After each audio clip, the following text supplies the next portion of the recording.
What is up, folks? MMASucka Live. We are back and in your living rooms or your TVs or your car. Who the hell knows where the heck you are? I'm joined shotgun once again by Dan Rose. He's just down the I-5 from me. We are not sitting next to each other, although it looks like it on these screens. What's going on, man? How are you? Doing well. I'm actually relaxing upstairs in my room today, doing the show from upstairs. It's Nah, uh, it's nice.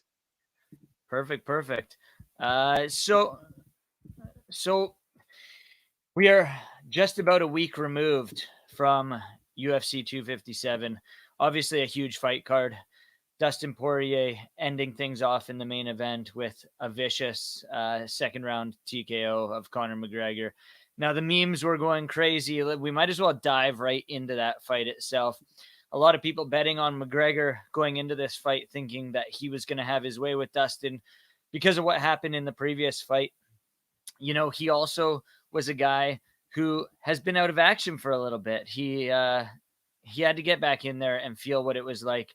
I saw a few people spoke about, his stance. We actually had an article written up on MMASucka.com by Josh Ewell about Conor's stance and how he was very flat-footed. And it was a different stance for Conor. Usually he's light, he's in and out. But those leg kicks obviously took their toll on him.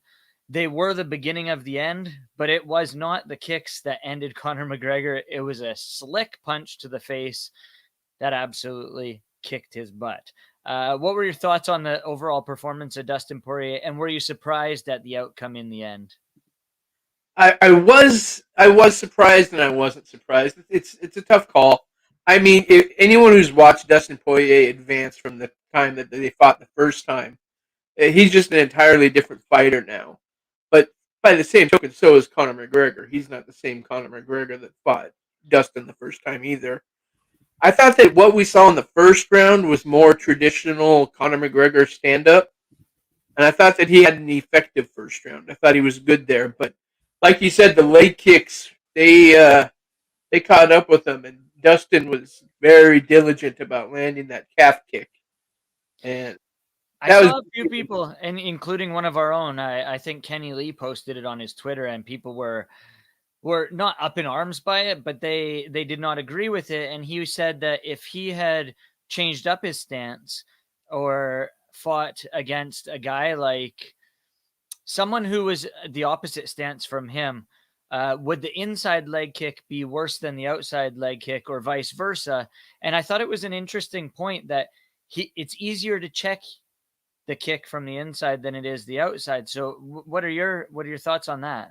I agree 100%. It is easier to check the inside kick, and I think that if he was fighting somebody with a different stance, it would be something that he could maintain and do a lot better job of. I mean, we've seen Connor fight all the top level guys in the organization, and nobody has ever really taken him to task in that respect with the low leg kicks. And like you said, he had never experienced anything like that. He said his leg just went dead, and looking at it after the fight, you could see why. It was a Do mess. you do you agree with his coach and himself saying that it was the leg kicks that did him in, or do you think that that's sort of the inevitable, but he did get punched in the face, which put him away?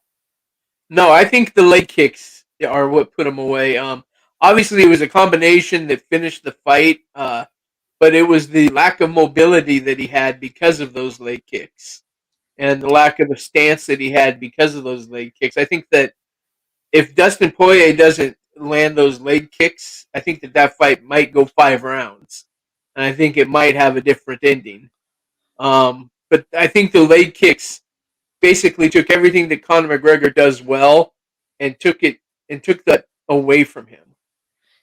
Are we fair to say, is it fair to say that Conor McGregor is still the name that everyone is talking about coming out of this fight? It's not Dustin Poirier? Yeah, that's how it's always going to be. I mean, Dustin Poirier undoubtedly had a star-making performance. Anytime you beat Conor McGregor, you're going to benefit from that. Anytime you stop him the way that Dustin stopped him, I mean, Dustin certainly gained a lot in fame and finance and everything else going forward. But Conor McGregor is the biggest star the sport has, and that's not going to change. anytime soon. It's definitely not. Thanks a lot, Owen, for the comment over there. Nice work, lads. We're doing what we do, man. Trying to stay live and relevant to everyone out there. So, you know, obviously Conor McGregor is the topic at hand. What do you think's next for him? Do you think he said he wants to fight 4 times in the first quarter of 2021? That's obviously not going to happen. He's Yeah. got a bit of a suspension due to the calf kick and the knockout. Barring a positive or a negative X-ray of the leg, supposedly he's back in the training room already. When do you think we see Conor McGregor back inside the cage? And obviously, there's a whole bunch of a mix in the lightweight division in terms of who he could face next. Just talk about where you think he'll play out next and timeline wise, and then we'll get into the whole who should fight who next. Time wise, I see Conor McGregor probably coming back in May or June, sometime around then. I mean, the 4-fight thing I think was if all the cards fell perfectly, and he didn't have any damage and he had clean victories and all that. But you have to reassess that. Like you said, he will have a suspension to serve after, for medical reasons. I think he comes back in May or June, something along those lines, and headlines a card.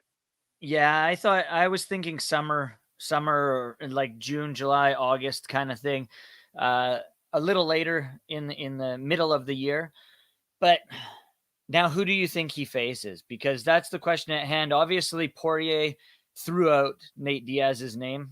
Conor threw out Nate Diaz's name. It seems like everyone wants Nate Diaz for some reason when the guy hasn't fought in who the hell knows how long. I forget the last time Nate Diaz fought, to be honest with you. It was Jorge Masvidal, right? But Nate Diaz moves the needle, man. I'll tell you. You want to fight. ever. So is that the guy that Conor fights? Because I think it's the fight that makes the most sense for Conor McGregor next.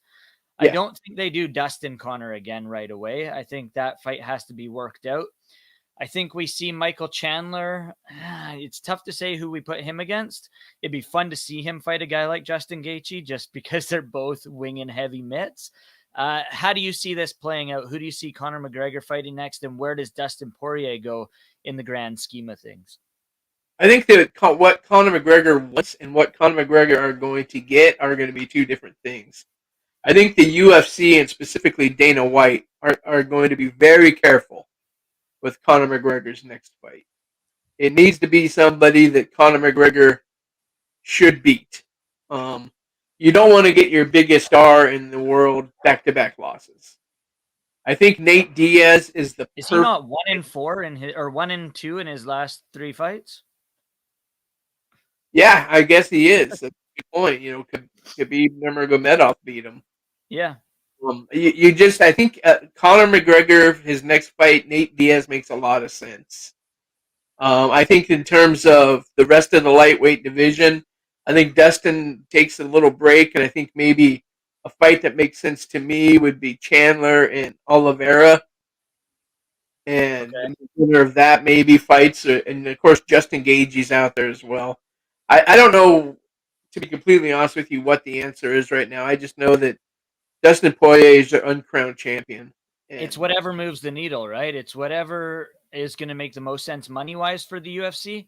And I think that during the pre-fight press conference, someone in the attendance, media-wise, asked Dana White about making a lightweight tournament here, post-fight kind of thing. And Dana didn't say anything, but he asked the fighters if they were okay with it. And all 4 guys said, I'm in. Well, actually 3 out of the 4. Dan Hooker didn't understand the question. So I think a tournament is obviously the most fun. Everyone likes a tournament. Most people would love a one-night tournament. That's never going to happen for the UFC again. It's not commission legal. But a tournament makes sense where 2 guys face each other, another 2 guys face each other, and then the winners face off for the title, because it doesn't seem like they're going to hand the title over to Dustin. If Khabib does come back, then obviously Dustin gets the first crack at him once again. Yeah, I think that makes a lot of sense, and I think that the tournament factor can be made a lot more special by the UFC by having the 2 semifinal fights on the same night. Sure. I say Dustin Poirier, Charles Oliveira, Michael Chandler, and Justin Gaethje. Let those four fight each other in whichever pairings you want. Then at a later date, let the two winners fight, and then have a true champion. And in the meantime, give Conor McGregor Nate Diaz, and Exactly. the UFC wins on all fronts in that particular. And then we have, the Tony Fergusons and right. So the list at lightweight goes on and on It's and so on. deep. We talked about the co-main event, Michael Chandler making his Octagon debut. He TKO'd or knocked out. It was pretty nasty. Dan Hooker at 2 minutes and 30 seconds of the very first round. Bellator guys coming into that Octagon have not always fared well. Now, people obviously coming into this were like, Michael Chandler, is he going to be able to do it? Is he going to be able to finish Dan Hooker? And I know, Dan, you were leaning on that opposite side of the fence, right? Yes, I absolutely thought Dan Hooker would win the fight. So Michael Chandler shocked a lot of people out there. He's shorter, stockier, but I might say he is a little bit faster, and he comes in way more unconventional than a guy like Dan Hooker or anyone that Dan Hooker has faced, because he threw that overhand right numerous times. One of them landed, I think, just overhand. And you could tell that Dan was looking for that overhand again and got caught by the left. Yes. How shocked were you when he got dropped? And how happy were you that a Bellator guy comes in there and finally gets the job done? Because I'm actually pretty happy, man. Yeah, I like it for Michael Chandler, certainly. I thought Michael Chandler did a tremendous job, and I thought he did even a better job after the fight with his promo. To me, that's part of Michael Chandler that's never really been exciting for me. It's kind of his personality. And to see him come out and have a great performance like that, and then have the personality behind it, it's a huge night for Michael Chandler, and it's nice to see a Bellator guy come over and take care of business in that capability. I thought Dan Hooker would win the fight. I thought that he would be too long for him. He'd eventually get him on the ground and submit him, but no. So there are a few upsets on the card. The huge one obviously was Marina Rodriguez TKOing Amanda Ribas. That one was pretty wild. A lot of people thought Amanda was this big stud coming into this contest and doing a ton of media. She was a fan favorite. She's a pretty girl. She talks the talk and does her thing. And a lot of people were picking her to finish this fight. Inside the distance, it didn't happen. Marina showed her grit, and she looked really good doing it. How do you see her playing out in that women's division? Marina or Amanda? Marina. And I actually want to say Amanda, I think a lot of people count her out, which is a shame after that loss. I think Amanda is still top of the crop, man. She's a prospect to watch, and she could do really well in that division still. If I could pick either still right now, having Marina's future or Amanda's future, I would take Amanda's future. Wow. I think that as time goes on, she'll prove to be the better of the two fighters. And I think that if those two fought 10 times, I think that Amanda wins 7 of them. But you play the cards you're dealt, you got defeated, you got finished, and I don't see either of them being ready for a championship run at any level. No. I think the idea that Amanda Ribas has somehow been exposed or is now overrated. I don't think so. I think she got caught, and that happens to anybody at any time. I agree, and she was smiling on the way out doing it. In the chat here, we got Sigil Breaker 26 saying, "How's everyone doing? What's up, man? Enjoy the show. Keep on cracking. Join us. We'll be getting better and better each week as this goes. We'll have guests on and whatnot, just talking, Dan Rose and I over here. So, heck, I'll even go to my office for it. I won't stay in my bedroom for it. As I said, a few upsets. One that was a very close line that I want to talk about before anything else. We move on to the news at hand, which is Jake Paul and Pena Askren, unfortunately. But Juliana Pena defeating Sarah Mcmahon. Now, the first round didn't go her way. Mcmahon utilized her wrestling, took her down, kept her on her back. Second round, Juliana weathered the storm, utilized her wrestling a little bit, her jiu-jitsu, grinded her, kept her up against the cage. And I think I'd say it was 1-1 going into the third round if I were doing my scorecards. But I do believe that in the third round that Juliana showed her she was withstanding everything, and she showed her grit, and she showed how well she does inside the cage. And it was cool to see two sick jitsu fighters, Rick Little doing well with Michael Chiesa the week before, and now Juliana finishing her fight, taking McMahon down, utilizing her ground game, really controlling her, making her turtle, ultimately finishing her with like a one-armed rear naked choke. She didn't even have to sink in that backhand, and then calling for Amanda Nunes post-fight. No one deserves it more. If I'm being honest, I'm a real big Juliana fanboy. I've met her a few times in person. She's been up here for Battlefield Fight League events. We interviewed her while she was on The Ultimate Fighter. Now, she may not have the winning streak to get herself that title shot, but she's fought the who's who in the division, and I don't think there's anyone else more deserving than her of a future title shot, whether that's one more win, whether that's her next fight, or if Amanda doesn't even want to defend that belt, then Juliana versus someone else for the title.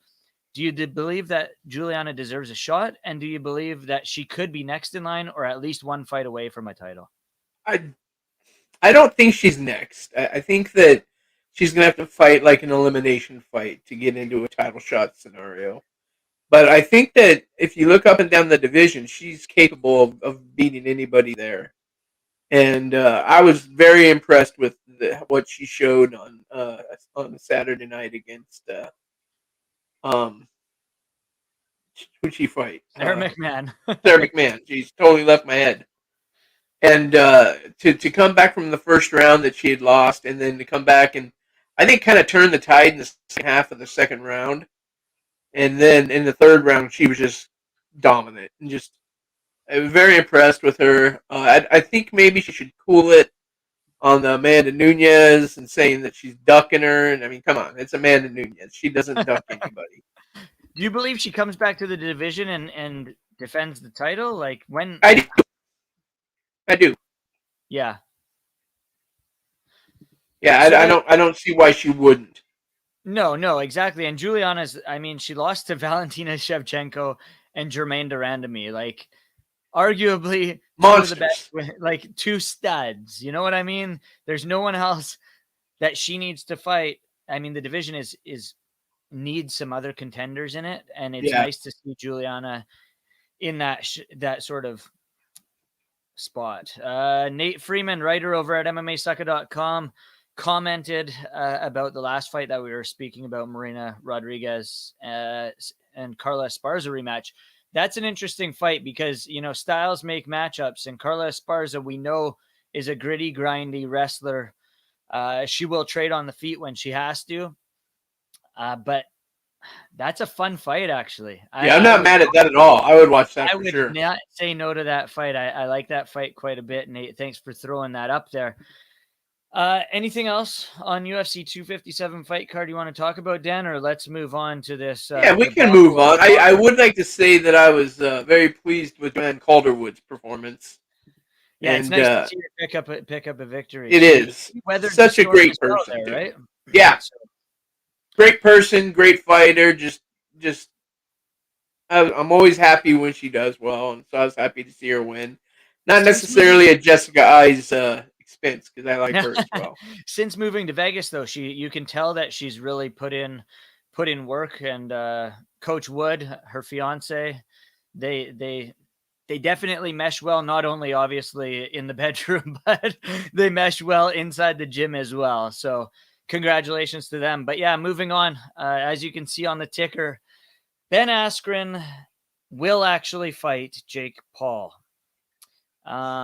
It was actually teased a few months ago. People didn't believe it. Maybe a month ago, 2 months ago. Yeah. Someone posted a picture with Triller announcing that Ben Askren would fight Jake Paul. Then a training video came out yesterday with Jake Paul training with Jorge Masvidal, who used to be called George Masvidal. I don't know when that changed, but yeah. Strikeforce days, he was known as George. Now he's Jorge. But a fight that a lot of people are hoping Ben Askren wins. I saw the funniest thing from, I think it was McMalley. Let me try and find it, but he posted on his Twitter about basically if Ben Askren beats, I can't find it, but basically if Ben Askren beats Jake Paul, that we can wash the loss to Jorge Masvidal and we can shoot it out the window. Everyone will forget about it, and the MMA gods will have gone back onto Ben Askren's side.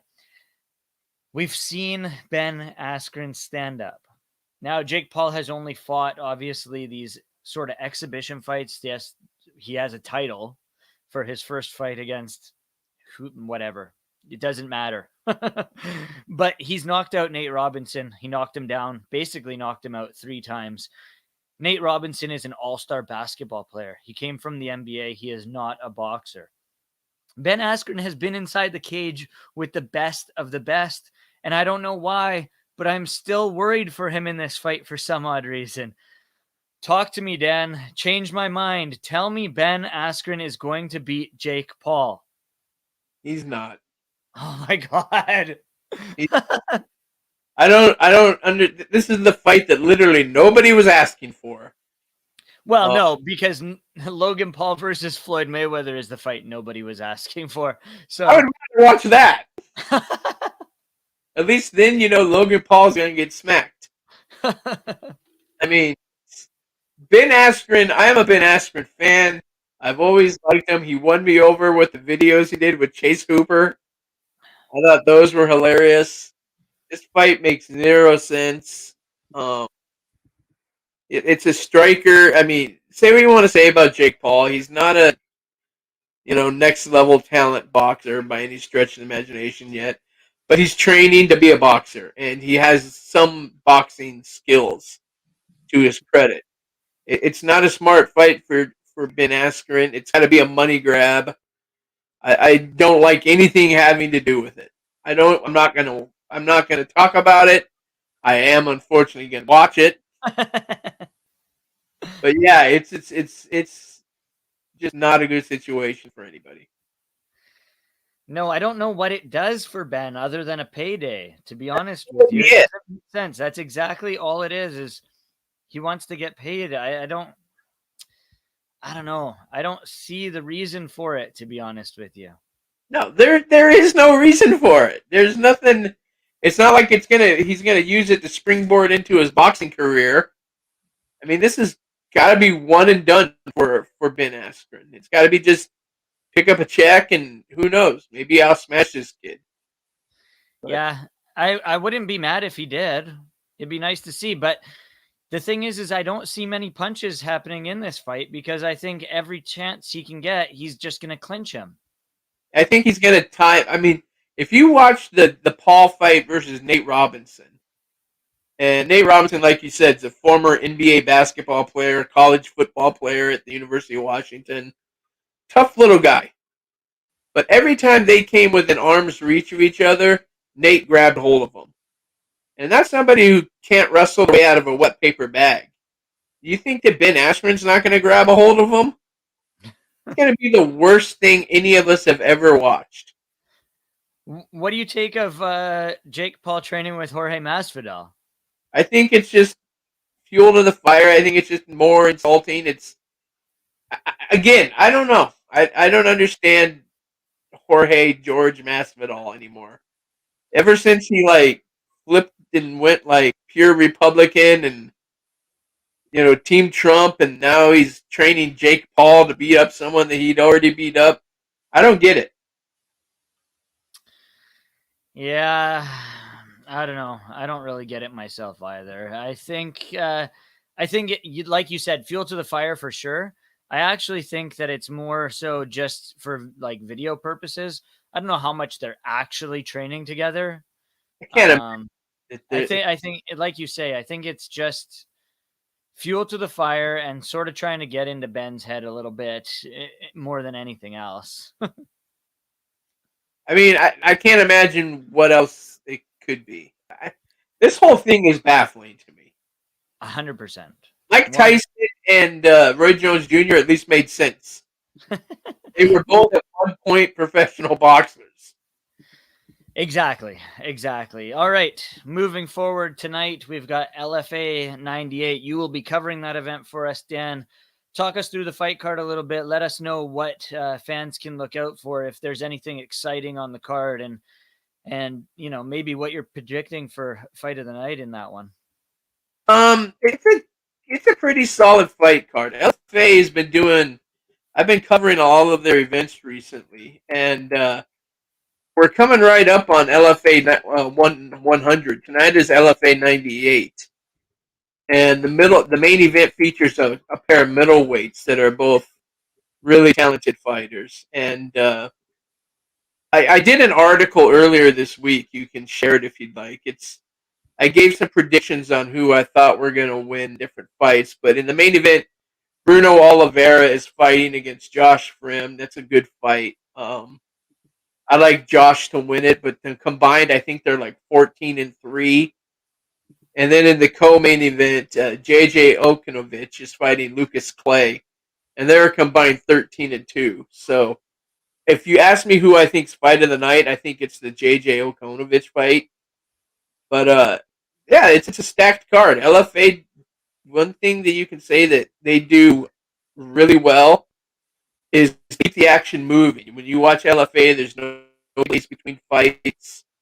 There's no commercials. It's none of that. It's just lots of action. Guys you're going to see in the UFC in a year or two, and one right after the other. And I enjoy That's the nice covering. thing about LFA, for sure. I love that. And you can see on the screen right there, LFA 98 card, quick look with predictions. That's Dan's article right there. Check it out over at MMASucka.com. It's just down from the featured window up at the top. But LFA, and Ed Soares, who's running LFA, he was formerly Anderson Silva's manager in the UFC. Yes. He's brought a lot of talent to the UFC as well. He has no qualms about talking about well, I said about twice there in the same sentence, but he has no qualms telling people that they are a feeder league. He has no problem saying, you know what, LFA is a feeder league for the UFC. And I think he was one of the first ones that did that. Now you can see that any promotion that's on UFC Fight Pass is sort of becoming that feeder league for the UFC. And I think that's one of the reasons why a lot of organizations are starting to sign with UFC Fight Pass and promote their events on there, is because they see that sort of ebb and flow and moving through down the line, watching and seeing fighters move through their organizations to the UFC. So it's pretty cool to see. Absolutely. LFA has done that for a long time. They promote a lot of their fighters. Their fighters get promoted to the UFC all the time, and it's good for the sport. It's good for the LFA too, because they got constant turnover of talented, young, hungry fighters. That it is. Tomorrow, we've got a couple of events that we will be covering over at MMASucka.com. I believe the first one is KSW 58. The fight card features a featherweight title fight between Salahadin Parnassi and Daniel Torres. Now, KSW throws amazing fight cards, slobber knocker fights, if you might say. Matt Bricker over at MMASucka.com covers them all for us. And he's covering this one again for you tomorrow. KSW is always fire. People love to watch them. Much like LFA, they flow. Fight. They're usually very long cards because they stack them with a ton of fights. But you're going to get nothing but fire from KSW 58 tomorrow. And another fight card we're going to be covering tomorrow is Glory 77 over at the website right now. Connor Dietrich, who managing editor over at MMASucka.com, wrote about Glory 77, the full fight card and event information. It's on the homepage at MMASucka.com. You can check that out. We will be covering that event as well. I believe Josh Ewell is covering the event for us. Starts at 1 p.m. Eastern time, which is 10 a.m. Pacific time, I believe. Yeah. Yes. So you can check that out over at MMASucka.com. 2 big fight cards tomorrow. As I said, LFA tonight. About 30 minutes we've done here, Dan. Anything else before we kick you off of here, because you got to go cover LFA that you want to chat about? Got to go cover LFA. I'm going to say this. Next week's an exciting weekend for me. Bare Knuckle Mania. We're going to have plenty of coverage on the site about that next week. You know how I'm about bare knuckle. For sure. Owen Young cracked in here again. KSW 58, guys, tomorrow is lit. Completely agree. As I said, KSW events are always fire. They're fun to watch. Make sure you check that out. Head on over to MMASucka if you can't watch it live. Follow along with our results posts, always right up on top of things. But that does it for another edition of MMASucka Live. We will be back next week chatting about all these events post-fight. Obviously, some news, rumors, maybe even throw in the odd interview here or there. But we've got some cool stuff coming up on the site. I'm going to bring back a new an article that was done in the past by a guy named Suraj Sukumar. He used to write for MMASucka.com. It was a prospect watch, UFC prospect watch monthly. So I've written up the top 10 prospects that we should watch out for in the month of November or February. November? I don't know what the heck I'm talking about. The month of February. That will go up on Sunday. It'll drop February 1st. And Suraj, who used to write for us, is going to have a video embedded in it. He's got a new podcast out. It's called The Kazan MMA. And his video will go over that top 10 list and talk about why each fighter is in their position. So not only is my write-up going to be in it, but his reasons why those people are in their positions will also be in it. So it's going to be a pretty cool feature that will come out monthly. Keep it locked to MMASucka.com for that. All your news, rumors, interviews, everything else is up on MMASucka.com. You can follow the website on Facebook, on Instagram at MMA_Sucka, on Twitter at MMASucka. You can follow myself on Twitter at JeremyBrand604. Dan, where can they follow you, buddy? You can hit me up at Dan Rose MMA, Twitter, Instagram, Facebook, everything. Perfect. And Owen, to you, buddy, knuckle up. We're out.